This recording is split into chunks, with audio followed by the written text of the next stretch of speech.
دیکھیں پہلی بات تو یہ ہے کہ یہ جو سارے جلسے جلوس یہ سب کچھ جو کیا جا رہا ہے آپ کو معلوم ہے کہ اس کا بنیادی مقصد کیا ہے، جو کہ میں ابھی آپ کو بتا چکا ہوں۔ دیکھیں عوام کوئی اتنے بیوقوف نہیں ہے کہ وہ ان کی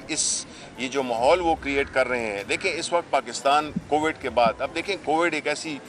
چیز تھی جس کے لیے ہم آج بھی جو ہے اس سے بالکل وہ نہیں ہوئے، لیکن دوسرے ممالک کے نسبت ہمارے جو حکمت عملی تھی، ہماری جو حکومت نے جو تدابیر لیں، اللہ تعالیٰ کی مدد سب شامل ہوئی اور ہمیں وہ نقصان نہیں ہوا کہ جو، لیکن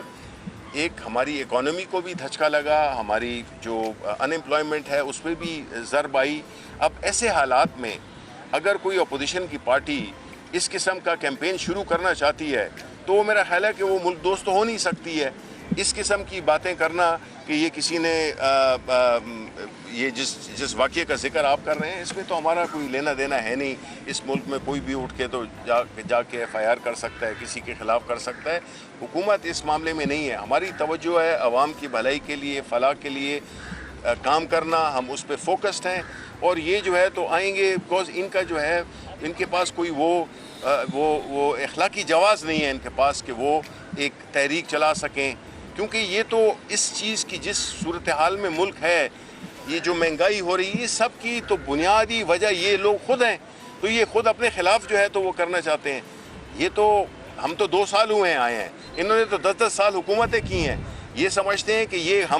یہ اداروں کو جو تباہ کیا ہم نے کیا، 2 سال میں ہم نے کیا۔ یہ جو مہنگائی کے اور جو قرضوں کے اور جو اور مشکلات جو پورے جو اداروں کو مفلوج کر دی گیا صرف ذاتی مفاد حاصل کرنے کے لیے کہ ان کی جو کرپشن ہے اس کے لیے اس کو وہ سہولت کار بنے ہوئے ادارے جو کہ ہیں ہی اسی لیے کہ وہ ان چیز کو روکیں۔ سینیٹر صاحب یہ فرمائیے گا، سینیٹر فیصل جاوید نے کہا ہے کہ اپوزیشن کے لیے کنٹینرز ہم نے منگوا لیے ہیں، آپ کے پاس کیا اطلاعات ہیں، کتنے کنٹینرز منگوائے گئے ہیں اپوزیشن کے لیے؟ یہ جی آپ فیصل جاوید سے حکومت کا کہنا ہے کہ غیر قانونی غیر آئینی طور پر جزائر پہ قبضہ کیا گیا ہے۔ دیکھیں آرٹیکل 72 کی شق نمبر 1 کیا کہتی ہے اور 18 ترمیم کیا کہتی ہے؟ اسی میں ایڈ کر لیں کہ سندھ کی عوام نے جو ہے فراست احتجاج بھی کیا ہے اور پیپلز پارٹی نے جو ہے مجبوراً یوٹن اسی بات پہ لیا ہے، کیونکہ وہاں جو مقامی لوگ ہیں ان کا جو ہے رائٹ ہے وہ متاثر ہوں گے اور فشریز انڈسٹری ہے وہ متاثر ہوگی، کیا کہیں گے؟ دیکھیں پیپلز پارٹی نے خط لکھا ہے، اس کو ایڈ کر لیں تو وہ اب جو وفاقی حکومت ہے وہ جو فیصلہ کیا خط ہے موصول ہو گیا آپ کو؟ لینے کی پوزیشن میں ہے جو جزائر کے حوالے سے پیپلز پارٹی نے خط لکھا ہے۔ دیکھیں آپ کو ایک تو چیز ہے کہ ہم یہ دیکھتے ہیں کہ اگر کوئی ایک کام ہے جو کہ آپ خود بھی نہیں کرتے اور دوسروں کو بھی نہیں کرنے دیتے، اس کے ایک ٹیکنیکل جو ایشوز ہیں وہ آپ علی زیدی صاحب نے بڑے مفصل طریقے سے اس کا جواب دے دیا ہے۔ دوسری بات آپ نے کہا کہ وہاں پہ جو فش ہے اور جو وہاں کی لوکل وہ ہے ایکالوجی ہے وہ افیکٹ ہوگی، اس کو تو آپ نے پورا سیوریج کا وہ بنا دی ہے۔ ہماری تو کوشش یہی ہے کہ اس میں اکنامک ایکٹیویٹی کریٹ ہو، کس کی انڈسٹریز، یہاں کراچی کی سندھ کی انڈسٹریز کو فائدہ پہنچے گا، یہاں کا روزگار پیدا ہوگا۔ ہم ایک ڈیولپمنٹ کر رہے ہیں، ہم فورن انویسٹمنٹ لا رہے ہیں آپ کے علاقے میں، آپ کی جہاں پہ حکومت ہے آپ وہاں پہ ہم ایک ایسا پروجیکٹ شروع کرنا چاہ رہے ہیں جس میں کہ ظاہر ہے کہ جو بھی لوگ اس سے متاثر ہوں گے، ہمیشہ کوئی نہ کوئی تو متاثر ہوتا ہے، ان کو پراپر کمپنسیشن دی جائے گی، ان کو وہاں کا حصے دار بنایا جائے گا۔ یہ تو ہم ایک کام ہے جو کہ ڈیولپمنٹ کا کام کر رہے ہیں اور اس کو یہ سیاست کی نظر ہمیشہ کرتے ہیں، یہ تو ان کا ایک ہمیشہ روایت ہے۔ دیکھیں کوئی آئینی حکومت کوئی غیر آئینی کام کر ہی نہیں سکتی ہے۔ آپ یہ سوچیں کہ اس علاقے کی بہتری کے لیے ہو رہا ہے، آپ نہیں چاہتے کہ آپ کے علاقے میں روزگار کے مواقع پیدا ہوں، آپ کے جو انڈسٹریز ہیں وہ چلیں، وہ بھی روزگار کے مواقع پیدا کریں، ایک وہ اپرچونٹی ملے لوگوں کو،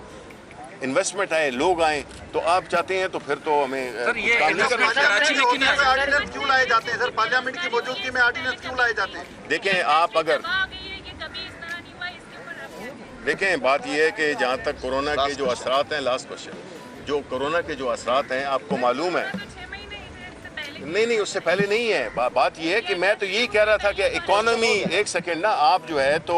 اکانومی کو دیکھیں کہ کس حالت میں ہمیں ملی تھی۔ آپ کے پاس 6 ہفتے کے جو ہے تو وہ ذخائر نہیں تھے فورن ایکسچینج کے، آپ کا کرنٹ اکاؤنٹ ڈیفیسٹ کتنا 20 ارب ڈالر کا پہنچ گیا تھا، جو اللہ کے فضل سے ہم نے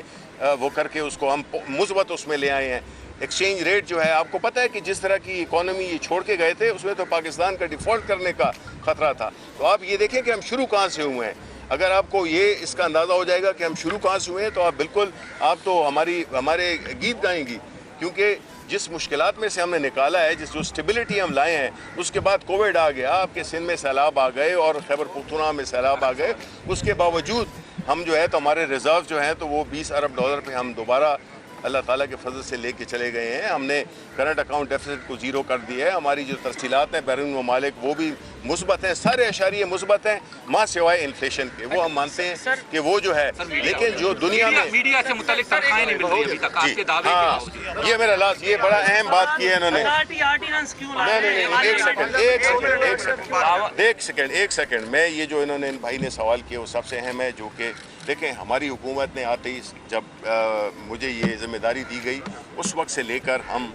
1 ارب سے 1.5 ارب روپے کے پیسے دے چکے ہیں. جتنے بھی میڈیا کے ہمارے واجبات تھے، یہ بڑی بدقسمتی ہے کہ وہ تنخواہیں کچھ ایسے چینلز ہیں، کچھ ایسے اخبارات ہیں جو اپنے ان کو نہیں کر رہے، اور ابھی ہم میکنزم بنا رہے ہیں جس میں کہ ہم پہلے یہ یقینی بنائیں گے کہ جو تنخواہیں، جو امپلائیز کی تنخواہیں ہیں وہ ان کی گارنٹی ہو کہ جن کو جو بھی پیسے مل رہے ہیں، جن چینلز کو، جس میڈیا ہاؤسز کو، جن نیوز پیپرز کو، تو وہ اپنی تنخواہوں کا وہ جو ہے تو ڈائریکٹ جو ہے نا ان کو ہم یہ تنخواہیں دیا کریں گے. تو اس کا یہ ایشو ہمارے لیے بہت قریب ہے، بکاز ہم سمجھتے ہیں. بہت شکریہ. 3 بجے پھر پریس کلب میں وفاقی وزیر اطلاعات شبلی فراز کراچی میں میڈیا سے گفتگو کر رہے تھے. ان کا کہنا تھا جنہوں نے ملک کو لوٹا ان کا احتجاج کیا جا رہا ہے، عوام بیوقوف نہیں.